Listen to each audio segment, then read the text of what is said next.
لیکن اس بزنس کو میں چاہوں گا کہ ایک بہت زبردست پرسنالٹی یہاں پر موجود ہیں، وہ بھی اپنا ایکسپیرینس شیئر کریں۔ آج ہماری خوش قسمتی ہے کہ وہ کراچی سے اسپیشل یہاں پر تشریف لائے ہیں، پنجاب کے اندر 1 نائٹ اسٹے ہے آج ان کا، اور میں چاہوں گا کہ کم از کم وہ آ کر آپ کے سامنے گولڈ مائن انٹرنیشنل کے اندر اپنی کامیابیاں شیئر کریں، اور اتنی زبردست اچیومنٹس ہیں ان کی کہ اگر وہ تمام اچیومنٹس آپ کے سامنے شیئر کریں تو یقینی طور پر آپ یہ سوچ کر حیران ہوں گے یا کم از کم رشک ضرور کریں گے ایسے نوجوان پر۔ Please give a big hand great leader mister Khurram شیخ۔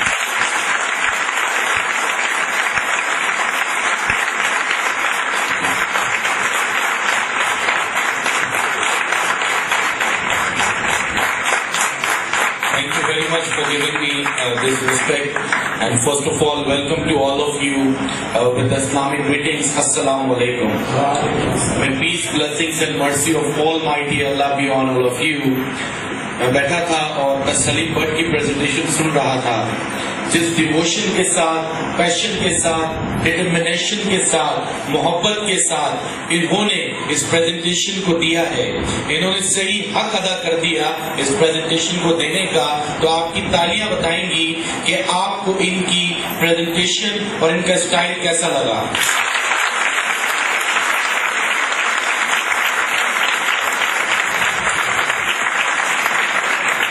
بڑی خوبصورت بات مجھے یاد آ رہی ہے علامہ اقبال کی سلیم بٹ کی پریزنٹیشن سننے کے بعد کہ جب سے میں چلا ہوں میری منزل پہ نظر ہے، جب سے میں چلا ہوں میری منزل پہ نظر ہے، میری نظروں نے کبھی میل کا پتھر نہیں دیکھا، یہ پھول کیا مجھے کوئی وراثت میں ملے ہیں، تو نے میرا کانٹوں بھرا بستر نہیں دیکھا۔ سلیم بٹ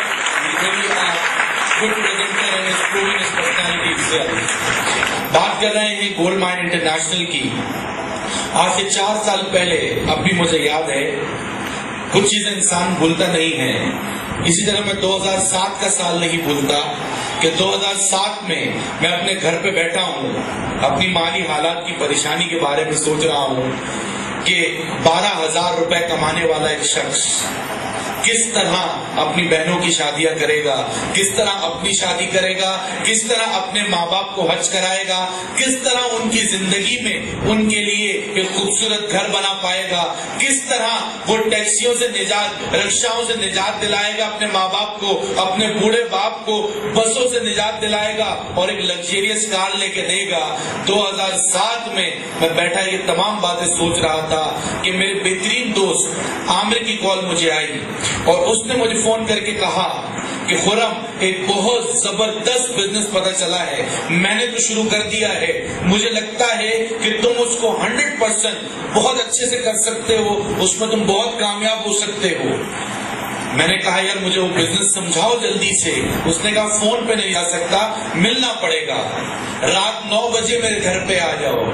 8:30 بجے ٹھیک میں بس اسٹاپ پہ پہنچا اور انتظار کرنے لگا کہ جلدی سے کون سی بس آئے، اس میں بیٹھوں اور جا کے اس کام کو سمجھوں کہ یہ کام ہے کیا۔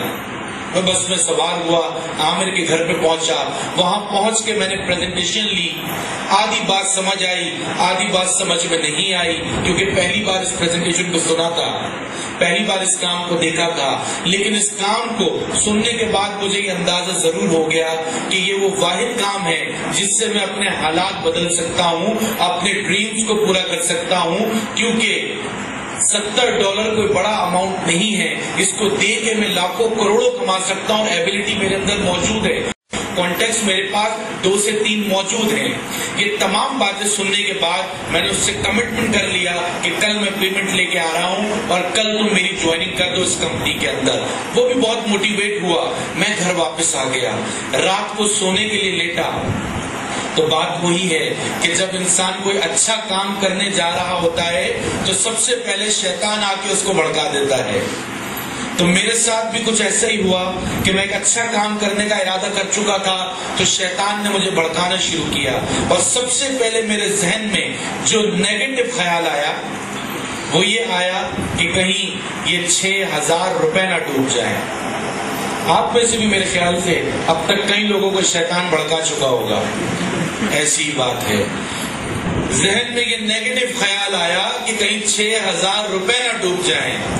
دوسرا خیال یہ آیا کہ یار کہیں میرے دوستوں کے ساتھ یا میرے ساتھ کوئی فراڈ نہ ہو جائے. آپ میں سے بھی کئی لوگوں کے ذہن میں یہ بات آ رہی ہوگی. تیسری بات میرے ذہن میں آئی کہ یار یہ 2 لوگ پتہ نہیں آئیں گے بھی یا نہیں آئیں گے. جب میں انہیں پریزنٹ کروں گا, پریزنٹیشن کرواؤں گا, تو پتہ نہیں یہ سائن اپ بھی ہوں گے یا نہیں ہوں گے. جانتا تو میں 10-12 لوگوں کو ہوں, لیکن پتہ نہیں یہ 2 آئیں گے بھی یا نہیں آئیں گے. یہ تمام باتیں سوچ کے میں بڑا پریشان ہو گیا اور میرے اوپر ڈپریشن آ گیا, ڈسپونڈنسی آ گئی, مایوسی کی کیفیت طاری ہو گئی. لیکن بات وہی ہے کہ اللہ رب العزت اپنے نیک بندوں کے ساتھ ہوتا ہے. اللہ تعالیٰ نے خود بخود ان سوالوں کے جواب میرے ذہن میں ڈال دیے اور میں نے ذرا سا پازیٹو سوچنا شروع کیا تو خود بخود مشکل آسان ہو گئی. اور فوراً ہی میرے ذہن میں آیا کہ یہ 6,000 روپے اگر میں جیب میں رکھ لوں گا تو کتنے دن چل جائیں گے. جواب آیا کچھ دن میں ختم ہو جائیں گے. دوسری بات ذہن میں نے سوچی کہ 6,000 روپے جیب میں رکھ کے اگر میں گھر سے نکلوں تو پورے پاکستان میں کون سا ایسا کاروبار ہے جو 6,000 روپے سے میں شروع کر سکتا ہوں. جواب آیا کہ زندگی گزر جائے گی, جوتے گس جائیں گے, لیکن 6,000 میں کوئی کاروبار شروع نہیں ہوگا. بلکہ بسوں کے کرائے میں, کھانے پینے میں 6,000 روپے تو نوکری ڈھونڈنے میں خرچ ہو جاتے ہیں اور نوکری نہیں ملتی. میں بڑا موٹیویٹ ہوا اور میں نے اللہ رب العزت کا شکر ادا کیا کہ یا اللہ شکر ہے کہ تو نے میری ایک مشکل تو آسان کی. اب بات رہی فراڈ کی, تو میں نے سوچا فراڈ تو اس میں ہو ہی نہیں سکتا. کیا یہ پاسبل ہے کہ آپ جیب میں 10 کا نوٹ رکھ کے نکلیں اور باہر نکل کے ڈرنا شروع کر دیں کہ کہیں کوئی میرے 10,000 روپے نہ لوٹ کے لے جائے؟ اگر آپ ایسا سوچ رہے ہیں تو 100% غلط سوچ رہے ہیں. یہ ایسی ہی بات ہے کہ جب کوئی شخص اس بزنس میں سائن اپ ہوتا ہے تو وہ 6,000 روپے دے کے مارکیٹ ویلیو کی 18 carat gold plated branded watch company سے پرچیز کر لیتا ہے. آپ نے 6,000 روپے دیے اور اس کے بدلے میں اپنی پروڈکٹ لے لی. اب کیا کمپنی کے پاس آپ کے کوئی پیسے ہیں؟ آپ نے پیسے دیے, اپنی چیز لے لی. یہ ایسی ہی بات ہے کہ آپ بازار گئے, آپ نے 2,000 روپے دیے اور شوز خرید لیے. کیا اب اس دکاندار کے پاس جو پیسے ہیں وہ آپ کے ہیں یا اس کے ہیں؟ اب وہ پیسے اس کے ہیں اور شوز آپ کے ہیں.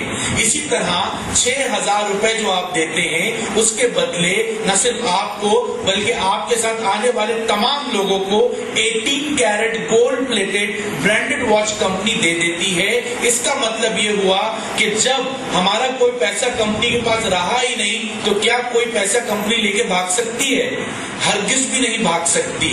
اب بات یہ ہے کہ اگر کوئی ابھی بھی یہ کہتا ہے کہ کہیں میرا کمپنی کچھ لے کے نہ بھاگ جائے تو صرف اتنی بات کہوں گا کہ ایک گاؤں میں ایک درزی بھاگ جاتا ہے. ایک گاؤں میں ایک درزی بھاگ جاتا ہے تو ایک شخص بیچ گاؤں میں آ کے رونے لگتا ہے کہ ہائے ہائے درزی بھاگ گیا, درزی بھاگ گیا, درزی بھاگ گیا. گاؤں والے پوچھتے ہیں کہ بھائی تمہارا کیا لے گیا؟ وہ کہتا ہے میرا ناپ لے کے بھاگ گیا. کیونکہ 6,000 دے کے اپنی پروڈکٹ لینے کے بعد اب میں نہیں سمجھتا کہ کمپنی کچھ لے کے جائے گی, کچھ لے کے بھاگے گی. اور بات وہی ہے کہ کمپنی تو بھاگ رہی ہے, الحمدللہ 11 سال سے بھاگ رہی ہے. ایک علاقے سے دوسرے علاقے, ایک شہر سے دوسرے شہر, ایک ملک سے دوسرے, تیسرے, چوتھے ملک, 128 ملکوں میں اس وقت کام کر رہی ہے اور اللہ کرے اسی طرح بھاگتی رہے. اب بات آ جاتی ہے کہ یہ 2 لوگ میں نے سوچا کہاں سے لاؤں گا. اپنی اس چھوٹی سوچ پہ مجھے آج افسوس ہوتا ہے کیونکہ جو شخص آج سے 4 سال پہلے یہ سوچ رہا تھا کہ پتہ نہیں 2 لوگ آئیں گے بھی یا نہیں آئیں گے, الحمدللہ اللہ رب العزت کا لاکھ لاکھ شکر ہے آج وہ شخص 90,000 کی ٹیم بنا چکا ہے.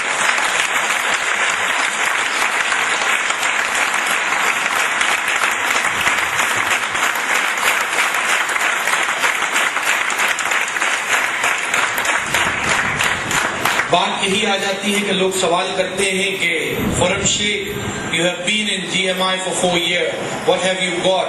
تم نے کیا حاصل کیا اس کمپنی سے؟ تو میں کہتا ہوں پوری لسٹ ہے، صبح سے لے کے رات ہو جائے گی اگر بتانا شروع کروں گا، پوری لسٹ ہے. لیکن اگر ایک جملے میں میری کامیابی سننا چاہتے ہو تو صرف کچھ اس طرح کہوں گا کہ جب اس کام کو سننے کے لیے جا رہا تھا تو بس اسٹاپ پہ کھڑا یہ سوچ رہا تھا کہ کون سی بس میں جاؤں. آج اس کام کو بتانے کے لیے جا رہا ہوتا ہوں تو گھر کے گیرج میں کھڑا یہ سوچ رہا ہوتا ہوں کہ اپنی کون سی گاڑی میں جاؤں.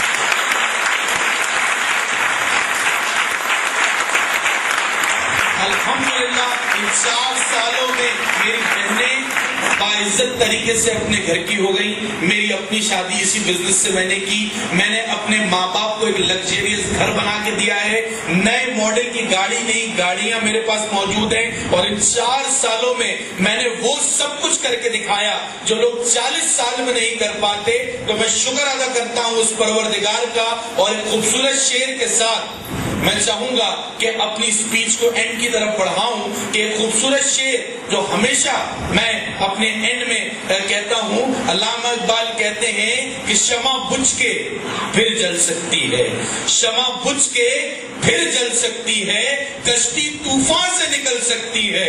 تم مایوس نہ ہو، ارادہ نہ بدل، قسمت کسی وقت بھی بدل سکتی ہے. Thank you very much.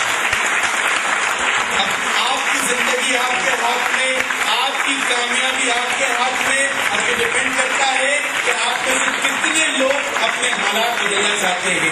Thank you very much. Abbasi صاحب کو چاہوں گا اسٹیج پہ آ کے مائک سنبھالیں. Presentation is ended now. Thank you very مچ.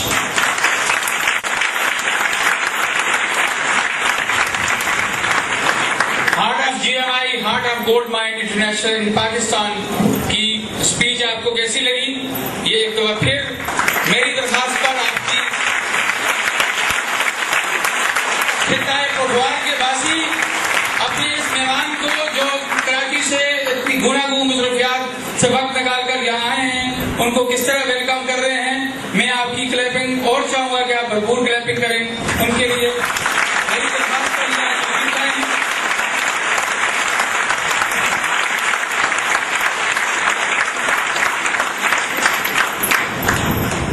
ایک واقعہ آپ سے شیئر کروں گا، اس کے بعد بزنس پریزنٹیشن کا اینڈ ہو جائے گا.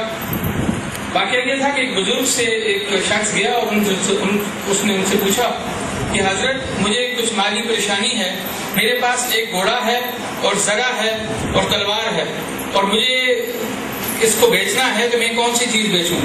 تو ان بزرگوں نے فرمایا کہ آپ ایسا کریں کہ زرہ بیچ دیں، گھوڑا نہ بیچیں، یہ آپ کی سواری ہے. GMI اپنے تمام کسٹمرز کی ان ضرورتوں کا خیال رکھتی ہے اور GMI یہ سمجھتی ہے کہ اگر آپ کے پاس سواری ہوگی تو آپ آسانی سے سفر کر سکتے ہیں. سواری انبیاء، اولیاء اور صحابہ کی سنت ہے اور GMI بھی آپ کی ضرورتوں کو سمجھتے ہوئے GMI نے ایک ماہ پہلے کچھ دن اور 1 ماہ پہلے ایک شاندار پروموشن کا اعلان کیا تھا کہ جو بھی GMI کا کسٹمر 30/30 یعنی 30/30 کی اس اچیومنٹ کو حاصل کرے گا یا یہ کرائٹیریا اچیو کرے گا، کمپنی اس کو بائکس دے گی. تقریباً 150 کے قریب لوگوں نے یہ اچیو کیا. کمپنی نے فرسٹ 50 لوگوں کو اس کے لیے کنسیڈر کیا تھا، لیکن ان کی ضرورتوں کو سمجھتے ہوئے ہمارے ایشین لیڈر کامران بھائی نے کمپنی سے درخواست کی کہ تمام کے تمام لوگ جنہوں نے 30/30 کیا ہے ان کو بھی کچھ نہ کچھ دیا جائے. تو وہ اچیور جنہوں نے بائک ون کی ہے میں یہاں ان کو سیلیبریٹ کرنے کے لیے بلانے جا رہا ہوں. میں سب سے پہلے ان کے لیڈر کو بلاؤں گا، مسٹر امجد خان.